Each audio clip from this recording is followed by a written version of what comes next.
The Blue Castle by Lucy Maud Montgomery. Chapter 4. "Got your rubbers on?" called Cousin Stickles as Valancy left the house. Christine Stickles had never once forgotten to ask that question when Valancy went out on a damp day. "Yes." "Have you got your flannel petticoat on?" asked Mrs. Frederick. "No." "Doss, I really do not understand you. Do you want to catch your death of cold again?"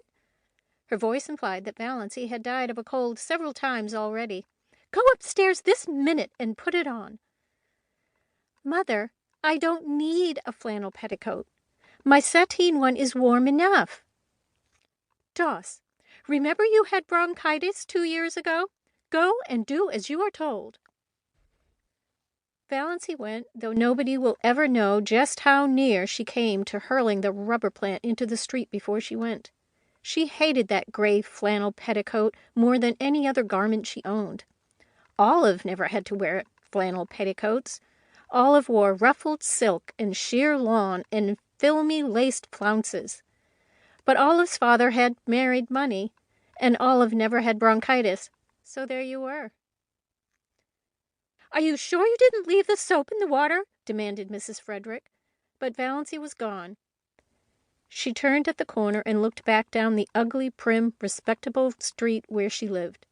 The Stirling house was the ugliest on it, more like a red brick box than anything else, too high for its breadth, and made still higher by a bulbous glass cupola on top.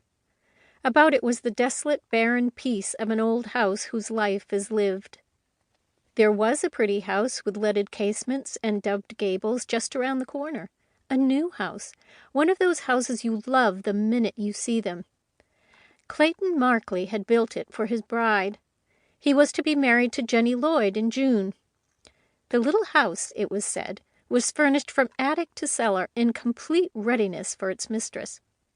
"I don't envy Jenny the man," thought Valancy sincerely. Clayton Markley was not one of her many ideals, but I do envy her the house. It's such a nice young house. Oh, if I could only have a house of my own, ever so poor, so tiny, but my own. But then," she added bitterly, "there is no use in yowling for the moon when you can't even get a tallow candle." In dreamland, nothing would do Valancy but a castle of pale sapphire. In real life, she would have been fully satisfied with a little house of her own. She envied Jenny Lloyd more fiercely than ever today. Jenny was not so much better looking than she was, and not so very much younger. Yet she was to have this delightful house, and the nicest little Wedgwood teacups. Valancy had seen them. An open fireplace, and monogrammed linen, hem-stitched tablecloths, and china closets. Why did everything come to some girls and nothing to others? It wasn't fair. Valancy was once more seething with rebellion as she walked along, a prim, dowdy little figure in her shabby raincoat and 3-year-old hat, splashed occasionally by the mud of a passing motor with its insulting shrieks. Motors were still rather a novelty in Deerwood, though they were common in Port Lawrence, and most of the summer residents up at Muskoka had them. In Deerwood, only some of the smart set had them, for even Deerwood was divided into sets.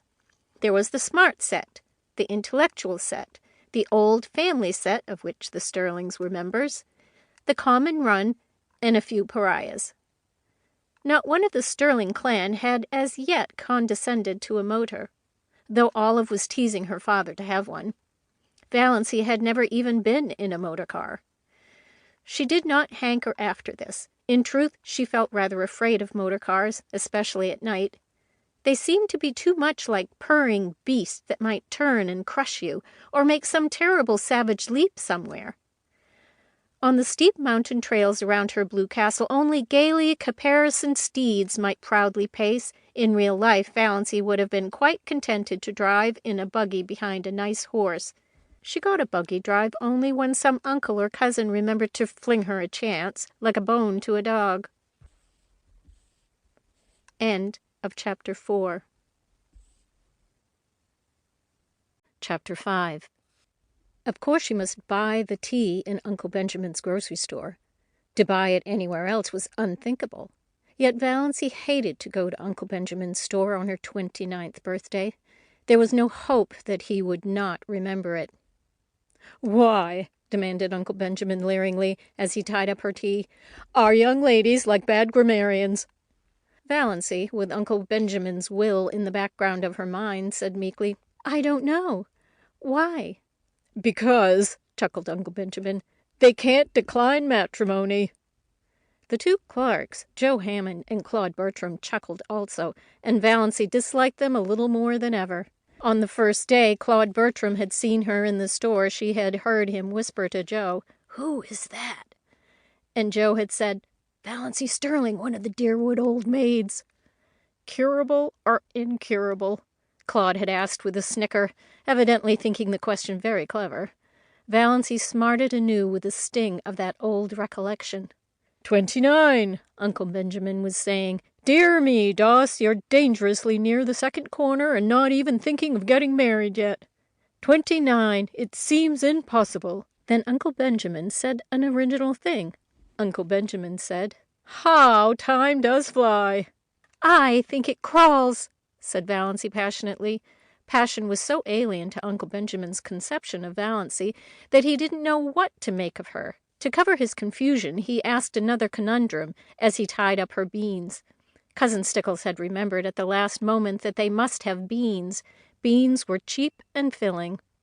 "What two ages are apt to prove illusory?" asked Uncle Benjamin, and not waiting for Valancy to give it up, he added, "Marriage and marriage." "M-I-R-A-G-E is pronounced mirage," said Valancy shortly, picking up her tea and her beans. For the moment she did not care whether Uncle Benjamin cut her out of his will or not. She walked out of the store while Uncle Benjamin stared after her with his mouth open. Then he shook his head. "Poor Doss is taking it hard," he said. Valancy was sorry by the time she reached the next crossing. Why had she lost her patience like that? Uncle Benjamin would be annoyed and would likely tell her mother that Doss had been impertinent to me, and her mother would lecture her for a week. "I've held my tongue for 20 years, thought Valancy. Why couldn't I have held it once more? Yes, it was just 20, Valancy reflected, since she had first been twitted with her loverless condition. She remembered the bitter moment perfectly. She was just 9 years old. She was standing alone on the school playground while the other little girls of her class were playing a game in which you must be chosen by a boy as his partner before you could play. Nobody had chosen Valancy. Little, pale, black-haired Valancy with her prim, long-sleeved apron and odd, slanted eyes. "Oh," said a pretty little girl to her, "I'm so sorry for you. You haven't got a beau." Valancy had said defiantly, as she continued to say for 20 years, "I don't want a beau." But this afternoon, Valancy once and for all stopped saying that. "I'm going to be honest with myself anyhow," she thought savagely. "Uncle Benjamin's riddles hurt me because they are true. I do want to be married. I want a house of my own. I want a husband of my own. I want sweet little fat babies of my own." Valancy stopped suddenly, aghast at her own recklessness. She felt sure that Reverend Dr. Stirling, who passed her at this moment, read her thoughts and disapproved of them thoroughly. Valancy was afraid of Dr. Stirling, had been afraid of him ever since the Sunday 23 years before, when he had first come to St. Albans. Valancy had been too late for Sunday school that day, and she had gone into the church timidly and sat in their pew. No one else was in the church. Nobody except the new rector, Dr. Stirling. Dr. Stirling stood up in front of the choir door, beckoned to her, and said sternly, "Little boy, come up here." Valancy had stared around her. There was no little boy. There was no one in all the huge church but herself. This strange man with blue glasses couldn't mean her. She was not a boy. "Little boy," repeated Dr. Stirling, more sternly still, shaking his forefinger fiercely at her, "come up here at once." Valancy arose as if hypnotized and walked up the aisle. She was too terrified to do anything else. What dreadful thing was going to happen to her?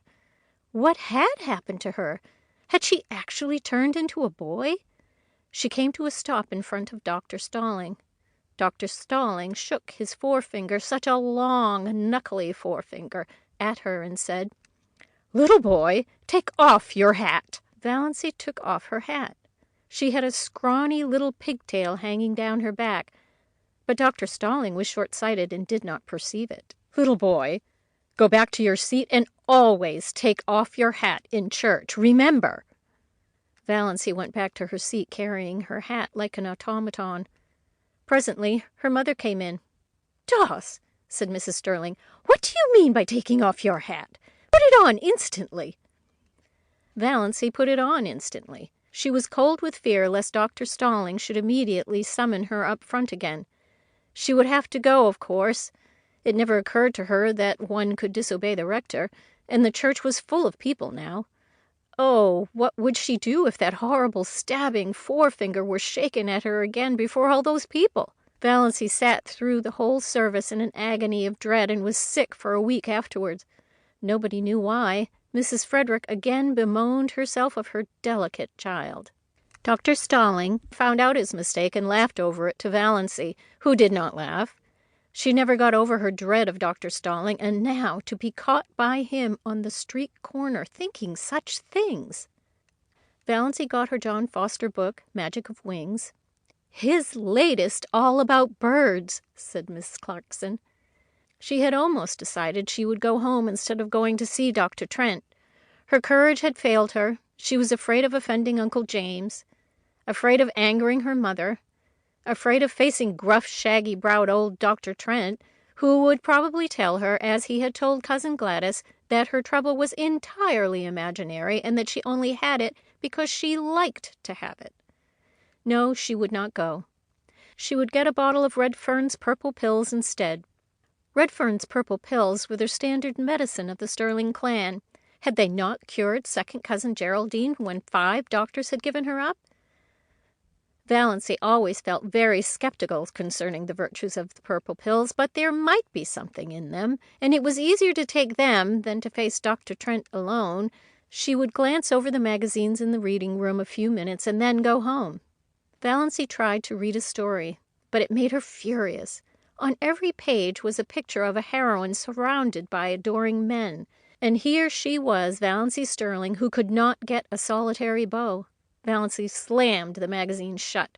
She opened Magic of Wings. Her eyes fell on the paragraph that changed her life. "Fear is the original sin," wrote John Foster. "Almost all the evil in the world has its origin in the fact that someone is afraid of something. It is a cold, slimy serpent coiling about you. It is horrible to live with fear, and it is of all things degrading." Valancy shut Magic of Wings and stood up. She would go and see Dr. Trent. End of Chapter 5. Chapter 6. The ordeal was not so dreadful after all. Dr. Trent was as gruff and abrupt as usual, but he did not tell her ailment was imaginary. After he had listened to her symptoms and asked a few questions and made a quick examination, he sat for a moment looking at her quite intently. Valancy thought he looked as if he were sorry for her. She caught her breath for a moment. Was the trouble serious? Oh, it couldn't be, surely. It really hadn't bothered her much, only lately it had got a little worse. Dr. Trent opened his mouth, but before he could speak, the telephone at his elbow rang sharply. He picked up the receiver. Valancy, watching him, saw his face change suddenly as he listened.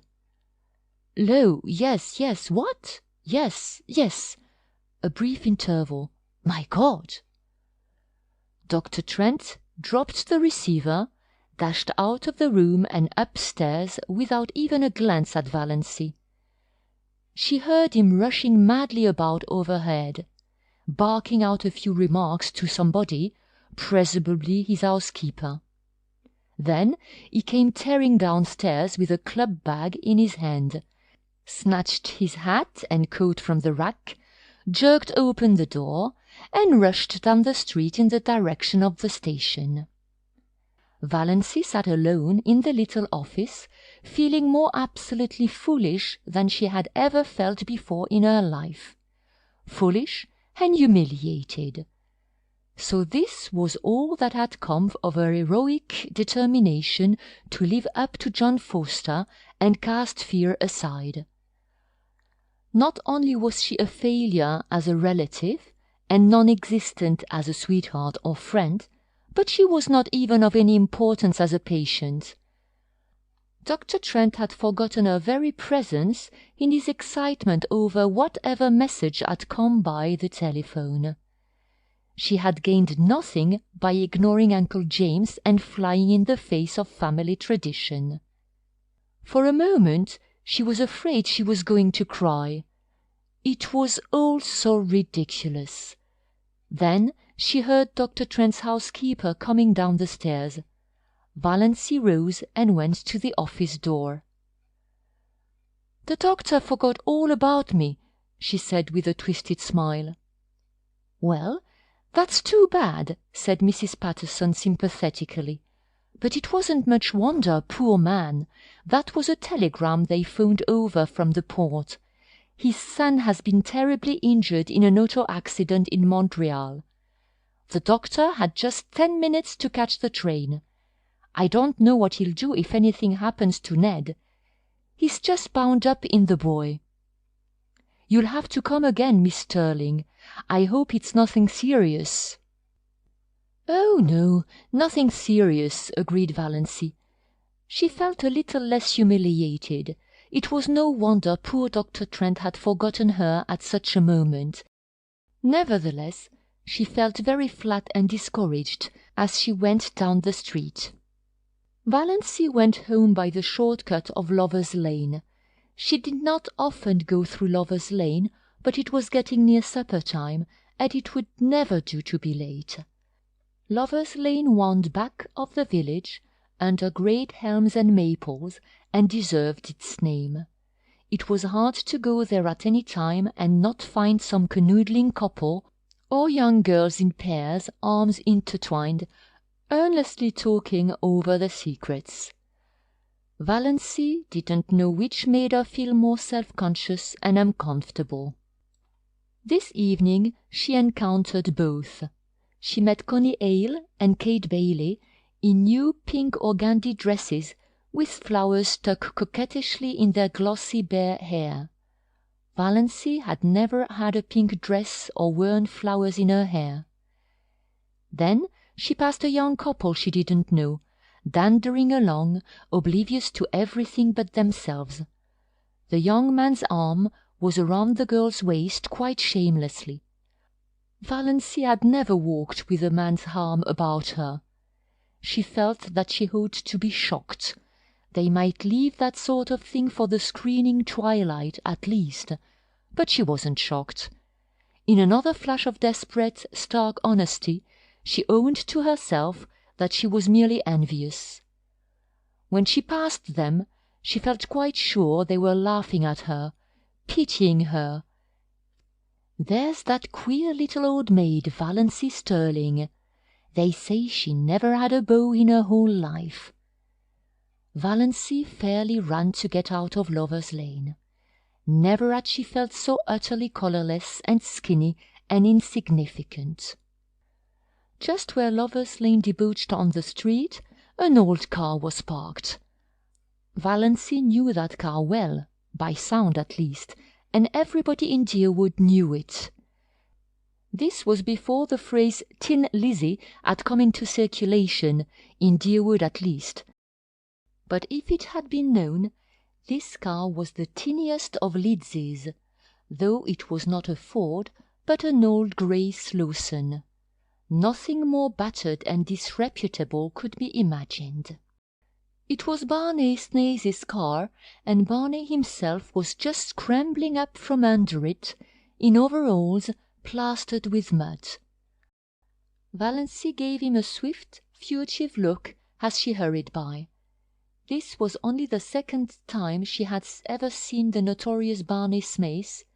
though she had heard enough about him in the 5 years that he had been living up back in Muskoka. The first time had been nearly a year ago on the Muskoka road. He had been crawling out from under his car then, too, and he had given her a cheerful grin as she went by, a little whimsical grin that gave him the look of an amused gnome. He didn't look bad. She didn't believe he was bad, in spite of the wild yawns that were always being told of him. Of course, he went tearing in that terrible old grey Slosson through Deerwood at hours when all decent people were in bed, often with old roaring Abel, who made the night hideous with owls, both of them dead drunk, my dear, and every one knew that he was an escaped convict, and a defaulting bank clerk, and a murderer in hiding, and an infidel, and an illegitimate son of old Roaring Abel Gay, and the father of Roaring Abel's illegitimate grandchild, and a counterfeiter, and a forger, and a few other awful things. But still, Valancy didn't believe he was bad. Nobody with a smile like that could be bad, no matter what he had done. It was that night the Prince of the Blue Castle changed from a being of grim jaw and hair with a dash of premature grey, to a rakish individual with overlong tawny hair dashed with red, dark brown eyes, and ears that stuck out just enough to give him an alert look, but not enough to be called flying jibs. But he still retained something a little grim about the jaw. Barney's Nace looked even more disreputable than usual just now. It was very evident that he hadn't shaved for days, and his hands and arms, bare to the shoulders, were black with grease. But he was whistling gleefully to himself, and he seemed so happy that Valancy envied him. She envied him his light-heartedness, and his irresponsibility, and his mysterious little cabin up on an island in Lake Mistowis, even his rackety old grey Slosson. Neither he nor his car had to be respectable and live up to traditions. When he rattled past her a few minutes later, bareheaded, leaning back in his lidsey at a rakish angle, his longish hair blowing in the wind, a villainous-looking old black pipe in his mouth, she envied him again. Men had the best of it, no doubt about that. This outlaw was happy, whatever he was or wasn't. She, Valancy Stirling, respectable, well-behaved to the last degree, was unhappy and had always been unhappy. So there you were. Valancy was just in time for supper. The sun had clouded over, and a dismal, drizzling rain was falling again. Cousin Stickles had the neuralgia. Valancy had to do the family darning, and there was no time for magic of winds. "Can't the darning wait till tomorrow?" she pleaded. "Tomorrow will bring its own duties," said Mrs. Frederick inexorably. Valancy darned all the evening, and listened to Mrs. Frederick and Cousin Stickles talking the eternal, niggling gossip of the clan as they knitted drearily at interminable black stockings. They discussed second cousin Lillian's approaching wedding in all its bearings. On the whole, they approved. Second cousin Lillian was doing well for herself. "Though she hasn't hurried," said Cousin Stickles, "she must be 25. "There have not, fortunately, been many old maids in our connection," said Mrs. Frederick bitterly. Valancy flinched. She had run the darning needle into her finger. Third cousin Aaron Gray had been scratched by a cat and had blood poisoning in his finger. "Cats are most dangerous animals," said Mrs. Frederick. "I would never have a cat about the house." She glared significantly at Valancy through her terrible glasses. Once, 5 years ago, Valancy had asked if she might have a cat. She had never referred to it since, but Mrs. Frederick still suspected her of harbouring the unlawful desire in her heart of hearts. Once Valancy sneezed. Now, in the Stirling Code, it was a very bad form to sneeze in public. "You can always repress a sneeze by pressing your finger on your upper lip," said Mrs. Frederick rebukingly. 9:30 o'clock, and so, as Mr. Pepys would say, to bed. But first, Cousin Stickle's neuralgic back must be rubbed with Redfern's liniment. Valancy did that. Valancy always had to do it. She hated the smell of Redfern's liniment. She hated the smug, beaming, portly, bewhiskered, bespectacled picture of Dr. Redfern on the bottle. Her fingers smelled of the horrible stuff after she got into bed, in spite of all the scrubbing she gave them.